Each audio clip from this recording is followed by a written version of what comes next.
Hi, I'm Steve. I'm going to walk you through this.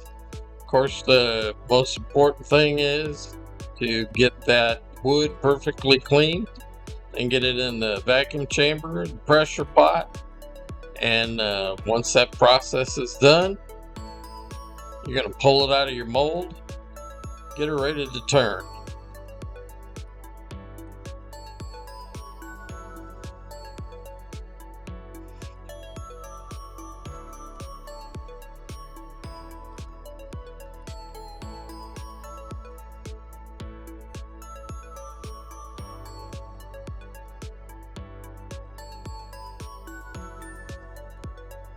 Once you get it all cleaned up, ready to go onto the lathe to be mounted, get her between centers, try to get her as close to true as you can as it sits. Hand spin will help get that figured out, get it locked in, tighten up those centers, and start the process of truing.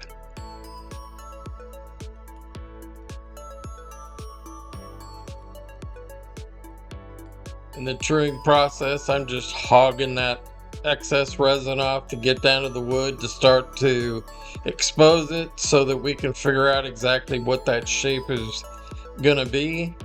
Uh, as they say, the wood and the resin, they're the boss. They're gonna tell you what it wants to be.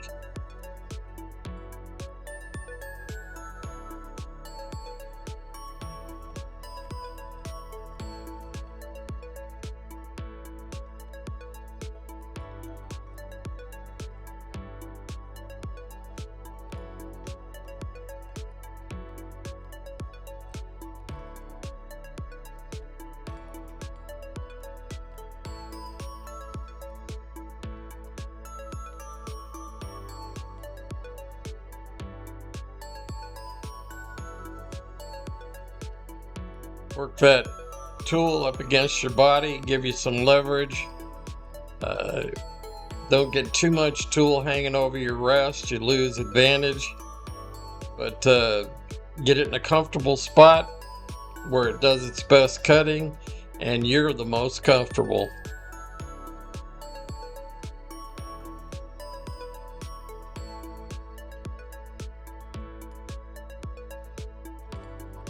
You're going to work on both ends and then the main part of your project just to get them trued up, get the excess resin off the wood so that you can get that wood exposed and find out what your grain looks like, what it's going to look like up against that resin, and then just keep it up until you're happy with the amount of wood you got exposed. I like, say, a 60-40 wood to resin, and as much maybe as 70 wood, 30 resin.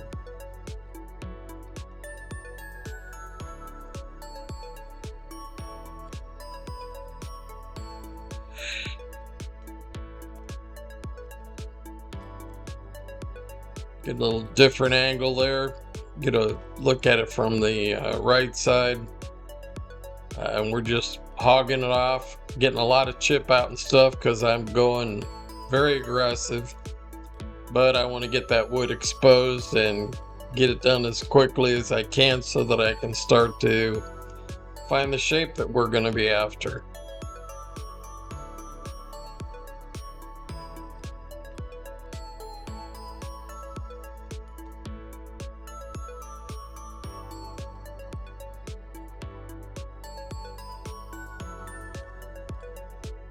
Starting to get more and more of that wood exposed.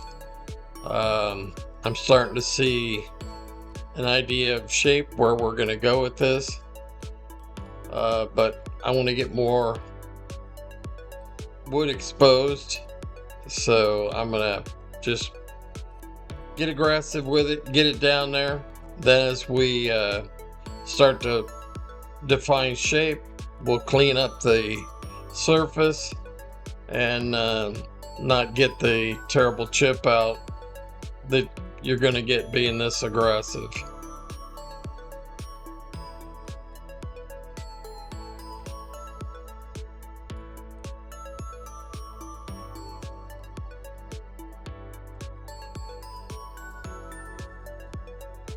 Kind of looking like this end that we're looking at will be the bottom.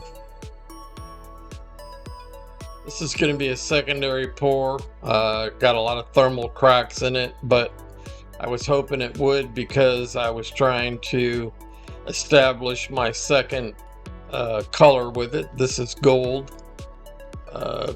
It's designer's one-on-one material in a gold color.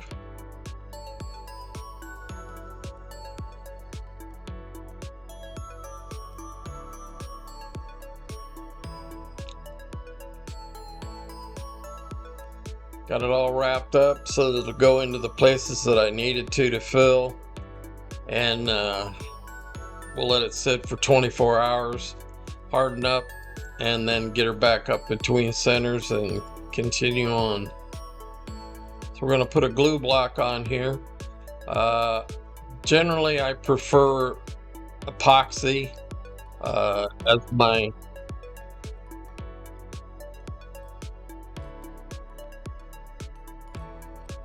adhesive, but in this case it's going to be hot melt.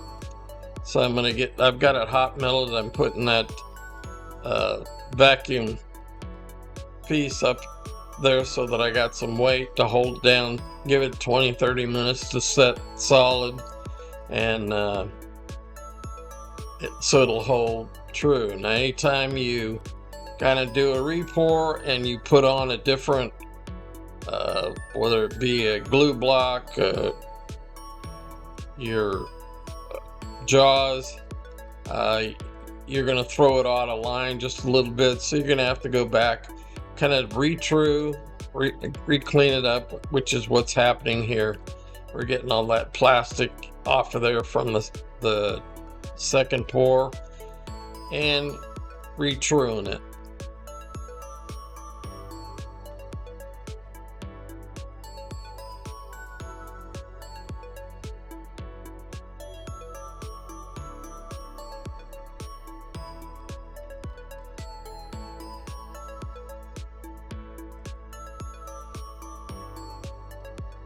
Now we're finding the shape. Turns out that the opposite end really wanted to be the bottom. The bottom, now it's to the right. It started out on the left, so I just like the way the resin looks with it down there better than the opposite way.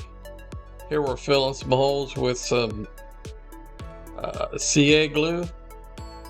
Now we're going to start the hollowing process. Bore a small hole, get some relief in there for the chips to go, plus give you your depth gauge, and then follow it out with progressive increases in forstner bit size until you get that thing it's hollowed out with that drill as you can, and break out the tools. Start hitting it. Probably going to be a little aggressive here. Working on the front end of this thing. Actually, it's the top. I want to get that flare established, make it a little easier to get the tools in there. This is one of Hunter Tool Systems long reach hollowing tools. Really love it. It reaches back a long ways. It's solid, heavy, and really has a lot of stability to it. That tool right before that was a Trent Bosch scraper. I like to put that in there and help take the ridges and the valleys and smooth it out. It makes it easier on the Hunter tool. You get pretty aggressive with that. Then you always want to check wall thickness. We don't want to blow out a side.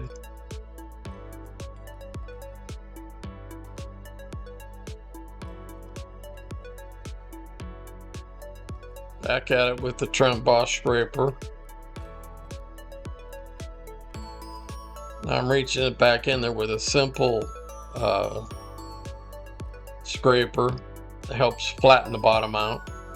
And again, you'll see that caliper come out quite often Always wanting to check where I'm at wall thickness wise.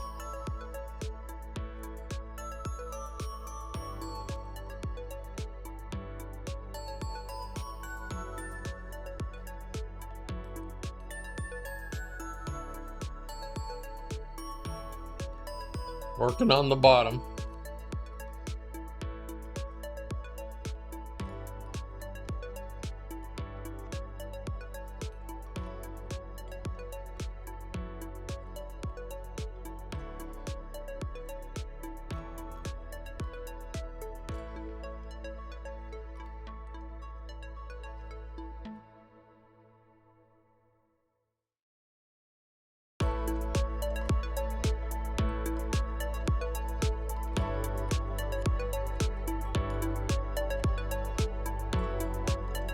Keep refining that top. It's where people always touch the first. They want that to be smooth. That's what they're looking for when they're looking at the piece.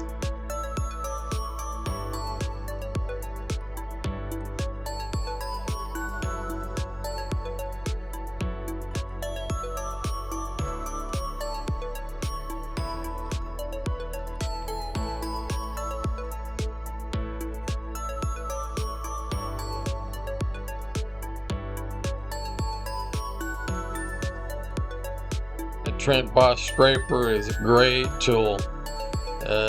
Any place I can use it to get it to smooth things out, that's where I'm going to go. It's excellent. Good shape on it, so you can get it into a lot of more difficult places. It's on a Sorby handle system, the double bent neck. Really like that tool as a scraper. It really works. It's the negative rake scraper.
Basically smoothing out the surfaces, trying to get rid of the chip out. What's coming up is some of the, as we cut down into the piece, there were some more thermal cracks down there, smaller ones, but for the most part they were able to be filled in with CA glue and a little bit of UV resin. We use in some of the deeper crevices. Here we're power sanding, get that as smooth out as we can. I had a big enough throat that I could actually get the flex disc inside. Always clean it up. I start with 60 grit and always work my way up to 800 max. This is the Pro Series from Designer Epoxy. It's a thin coating. Burning the bubbles off there. Give it 24 hours to set up and cure, and go back after it. Sometimes you can get away with the sanding. Other times you've got to put the tool on it because it gets hard. Here we're cleaning it up. You saw the Burl buffer. Always try to do that, and usually I'll go in there with some 6/0 stainless steel to clean that surface up, get it as absolutely smooth as I can. It always makes that finish just lay down. It looks so much better that way. Here we're putting on Waterlux Original. Found it to be a great product. Used a lot of other stuff before this, but this stuff loves the resin. Works great with any wood that I've tried it on so far. It lays down, self-leveling. Really doesn't create a lot of drips as long as you don't overload it. But just use a clean cotton rag, lint-free. Gonna work on the bottom. Right there we've got a little steel wool cleaning up that exterior surface. Putting on my logo right there. Gonna get that on, and we're gonna sign it, number it. That's what I'm doing right there.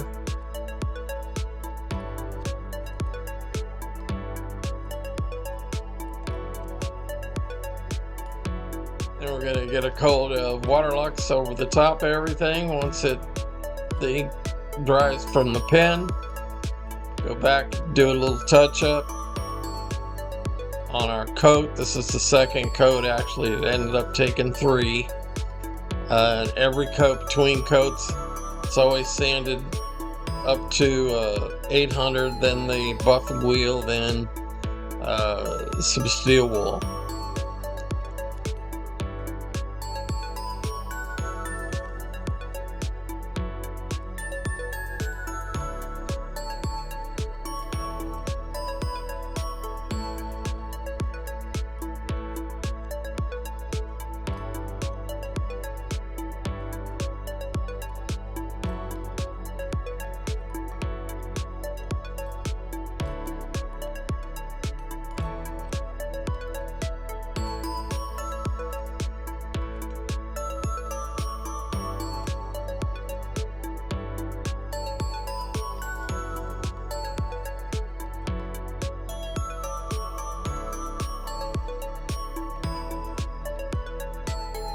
Please subscribe, like, share, put your comments. I'd love to hear from you.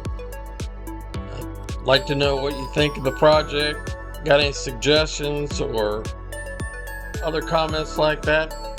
Please put them in. I always want to answer back to every comment that I get. That's my goal. I hope I don't fail on that. And as we go through this footage, the rotating and still shots, I want to thank you for watching. Hopefully you enjoyed it. You liked the piece.